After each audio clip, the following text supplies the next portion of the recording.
ব্রাজিলকে mission হেক্সা complete করার জন্য শুধুমাত্র নেইমার জুনিয়রের দিকে কিন্তু আর তাকিয়ে থাকতে হবে না। নেইমারের বিকল্প, তার যোগ্য উত্তরসূরি কিন্তু ব্রাজিলের এই টিমে ইতিমধ্যেই চলে এসেছেন। তিনি আর কেউ নন, ভিনিসিয়াস জুনিয়র, যিনি এই ওয়ার্ল্ড কাপে গ্রুপ পর্বের ব্রাজিলের প্রথম 3 ম্যাচে 4টা গোল করেছেন, একটা অ্যাসিস্ট করেছেন, multiple number of opportunities create করেছেন, নিশ্চিত একেবারে গোলের 5টা সুযোগ তিনি তৈরি করেছেন। এখনো পর্যন্ত পরিসংখ্যান বলছে 143 খানা টাচ খেলে 67 খানা কমপ্লিট সাকসেসফুল পাস তিনি দিয়েছেন। গোলমুখে 8 খানা শট মেরেছেন, তার মধ্যে এই লাস্ট ম্যাচে স্কটল্যান্ডের এগেনস্টে তিনি 4টা অন টার্গেটে শট মেরেছেন। তার মধ্যে ডেফিনেটলি আমি তো বললামই 4টা গোল তিনি পেয়েই গেছেন। গোল্ডেন বুটের রেসে তিনি প্রবলভাবে চলে এসেছেন। ইভেন গোল্ডেন বলও যদি জিততে পারেন এই ভিনিসিয়াস জুনিয়র, তবে ডেফিনেটলি ব্রাজিলকে ওই জায়গায় সেমিফাইনাল কিংবা ফাইনাল পর্যন্ত যেতে হবে। আর ভিনিসিয়াস জুনিয়রকেও অ্যাট দ্য সেম টাইম ওই ব্রাজিলের জয় অবদান তো রাখতেই হবে। তো ভিনিসিয়াস জুনিয়রের এই ট্রান্সফরমেশনের বিষয়টা আসলে ঠিক কিভাবে ঘটলো, আর আপনারা কি একটা জিনিস জানেন, এই যে 3টা ম্যাচ ভিনিসিয়াস জুনিয়র খেলেছেন, 3টা ম্যাচ তিনি কিন্তু 3টা ডিফারেন্ট পজিশনে খেলেছেন। তবে তার রোলটা অলমোস্ট সেম থাকলেও 3টা ডিফারেন্ট পজিশনে খেলে তিনি যে নিজেকে খুব সুন্দরভাবে অ্যাডপ্ট করে নিয়ে, অ্যাডজাস্ট করে নিয়ে ওই জায়গায় নিজের বেস্ট আউটপুট ডেলিভার করতে পেরেছেন। এটাই বা কজন পারে বলুন তো, মাত্র এই 24-25 বছর বয়সে, এই ওয়ার্ল্ড কাপের মতো তাও একটা বিগ স্টেজে, যেখানে খেয়াল করে দেখবেন মরক্কোর এগেনস্টে ফার্স্ট ম্যাচে ভিনিসিয়াস জুনিয়র কিন্তু খেলেছিলেন লেফট উইঙ্গার হিসেবে। সেকেন্ড ম্যাচে হাইতির এগেনস্টে তিনি কিন্তু আবার ওই মিডফিল্ডে চলে এসেছিলেন, লেফট মিডফিল্ডার হিসেবে খেলেছিলেন। আর লাস্ট ম্যাচে এই স্কটল্যান্ডের এগেনস্টে গতকাল তিনি খেললেন কিনা ওই লেফট ফরওয়ার্ড হিসেবে। মানে 3টা ডিফারেন্ট পজিশনে খেলেও তিনি কিন্তু নিজের ওই পারফরমেন্সের ঝাঁজ কিংবা তার যেটা রোল টিমে, কার্লো আনচেলত্তি তাকে এতটা সুন্দর মতো ইউটিলাইজ করতে পেরেছে। আর সেখানে ডেফিনেটলি ভিনিসিয়াস জুনিয়রও কিন্তু মাঠে তার ওই পারফরমেন্সের গ্রাফটাকে কিন্তু ম্যাচ বাই ম্যাচ ক্রমাগত আপ করে চলেছেন। মরক্কোর এগেনস্ট ওই হাই ইন্টেন্সিটি ম্যাচটায় এই ভিনিসিয়াস জুনিয়রের একমাত্র গোলেই কিন্তু ব্রাজিলের সেদিন মুখ রক্ষা হয়েছিল। না হলে ব্রাজিল কিন্তু ওই ম্যাচটায় যদি বাই চান্স হেরে এইবারের ওয়ার্ল্ড কাপের ক্যাম্পেইনটা স্টার্ট করতো, তাহলে হয়তোবা পরের 2টা ম্যাচে তারা এইভাবে ডমিনেটিং ওয়েতে প্রতিপক্ষকে জাস্ট উড়িয়ে বা গুড়িয়ে দিতে নাও পারতো।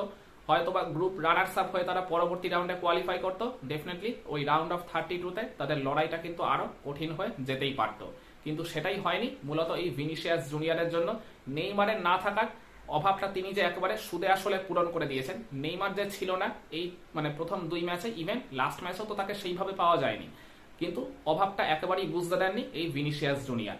ওই যে বলছিলাম, তিনি উইং থেকে খেলছেন কিংবা মিডফিল্ড থেকে খেলছেন কিংবা ফরওয়ার্ড হিসেবে খেলছেন, প্রত্যেকটা জায়গাতেই তিনি নিজেকে যেইভাবে পারফেক্টলি অ্যাডজাস্ট করে নিয়েছেন, সুইটেবল করে ওই জায়গায় পারফরমেন্স করছেন। এর জন্য আমি মনে করি কোচ কার্লো আনচেলত্তি একটা বিগ রোল তো রয়েছেই।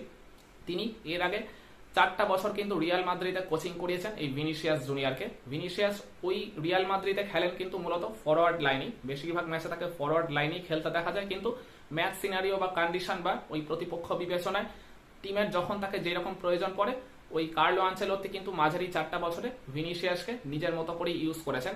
সেই একটা অ্যাডভান্টেজের দিক তো রয়েছেই। ব্রাজিল টিমে এসেও ভিনিসিয়াসকে তার মানে যারা সতীর্থ রয়েছেন তাদের সাথে ওই কোন পার্টিকুলার জায়গায় ম্যাচ খায় বা কোন প্রতিপক্ষ বিবেচনায় ভিনিসিয়াসের রোলটা আসলে কোন জায়গাতে তিনি পারফেক্টলি নিজের বেস্ট আউটপুট ডেলিভার করতে পারবেন, সেই একটা পুরনো অ্যাডজাস্টমেন্টের জায়গা কোচ কার্লো আনচেলত্তি এই জায়গায় মানে পারফেক্টলি করে চলেছেন ভিনিসিয়াস জুনিয়র, যার ফলাফলটা একবারে মাঠে চূড়ান্ত দুর্দান্ত পারফরমেন্স করে কিন্তু দিয়েই চলেছেন। তবে আমি মনে করি ভিনিসিয়াস জুনিয়রের একদম বেস্ট পজিশন হচ্ছে ওই মিডফিল্ড কিংবা উইং। ওই উইং থেকে বা মিডফিল্ড থেকে যদি তাকে অ্যাটাকে আনা যায়, ওই বাঁ পাশ থেকে তিনি অ্যাটাকে উঠে এসে যেরকম multiple number of chances create করেন, ওই অ্যাটাকের যে বিল্ড আপটা তিনি তৈরি করে দেন, যে ব্রিজটা তিনি ওই জায়গায় ক্রিয়েট করেন ওই মিডফিল্ডার ফরওয়ার্ড লাইনের মধ্যে, সেইটাই কিন্তু আমি মনে করি ভিনিসিয়াস জুনিয়রের ওই যে স্পেশালিটি বা তার ওই যে গেম মেকিং অ্যাবিলিটি, সেটা কিন্তু আরো পারফেক্টলি ফুটিয়ে তোলে। ফরওয়ার্ড লাইনে ব্রাজিলের এই পার্টিকুলার টিমটায় গোল করার লোকের কিন্তু অভাব নেই, গোল অনেককে করতে পারে। ইভেন মিডফিল্ডাররা যারা রয়েছে তারাও কিন্তু এক একজন বড় বড় গোল স্কোরার, কিন্তু গেমটা মেক করার বা ওই মাঝমাঠ থেকে খেলাটা তুলে আনার বিষয় বা ওই মানে ডিফেন্সিভ লাইন আপের প্লেয়ারদের সাথে ফরওয়ার্ড লাইনের প্লেয়ারদের মধ্যে পারফেক্টলি লিঙ্ক আপ করার জন্য যোগ্য প্লেয়ার কিন্তু এক্ষেত্রে আমি মনে করি অনেকেই আছেন। তবে বেস্ট এই মুহূর্তে যিনি ফর্মে বা শেপে রয়েছেন তিনি আর কেউ নন, এই ভিনিসিয়াস জুনিয়র। সেই কারণে ফরওয়ার্ড হিসেবে তাকে খেলানোর থেকে আমি মনে করি ওই মিডফিল্ডে কিংবা ওই লেফট উইং হিসেবে যদি তাকে ইউজ করা যায়, সেটাই কিন্তু ব্রাজিল টিমের জন্য এই চলতি বিশ্বকাপে বেস্ট হবে।